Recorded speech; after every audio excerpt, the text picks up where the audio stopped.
Nasib akhir Muhyani, peternak yang jadi tersangka usai lawan pencuri, dibebaskan dari jeratan hukum. Peternak kambing yang jadi tersangka usai bela diri melawan pencuri hingga tewas, akhirnya dibebaskan dari jeratan hukum. Diketahui, pencuri bernama Waldi tewas usai Muhyani menusukkan benda tajam ke tubuhnya. Namun Muhyani mengklaim jika peristiwa itu terjadi karena bentuk membela diri. Muhyani dikenakan pasal penganiayaan hingga menyebabkan seseorang tewas. Peristiwa itu terjadi pada Jumat 23 Februari 2023. Kini Muhyani dibebaskan jaksa karena menganggap perbuatan Muhyani merupakan upaya membela diri. Perkaranya pun kini sudah resmi dihentikan Kejaksaan Negeri Serang melalui ekspos yang dilakukan di Kejaksaan Tinggi Banten. Hasil ekspos semua sepakat bila bahwa perkara atas nama Muhyani bin Subrata tidak layak untuk dilimpahkan ke pengadilan.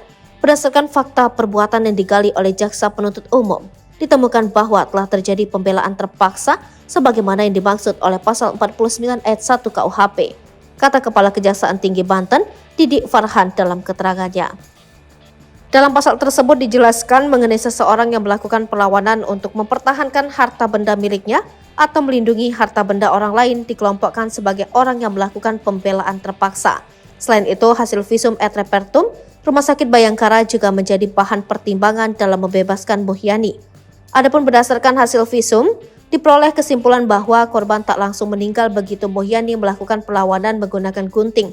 Meninggalnya korban lantaran mengalami pendarahan dan tak segera memperoleh bantuan. Dan dari berkas perkara terungkap korban sempat meminta bantuan AS, terpidana yang melakukan pencurian yang sudah dijatuhi pidana selama 1 tahun penjara, untuk menolongnya. Akan tetapi karena tidak ditolong oleh AS, korban meninggal di area persawahan Jelas Didik. Lebih lanjut dari berkas perkara juga terungkap bahwa Muhyani terpaksa melakukan perlawanan menggunakan gunting karena terancam dengan korban yang membawa golok. Pada saat kejadian, korban hendak mengeluarkan sebilah golok yang telah dipersiapkannya ketika tertangkap tangan oleh terdakwa terangnya.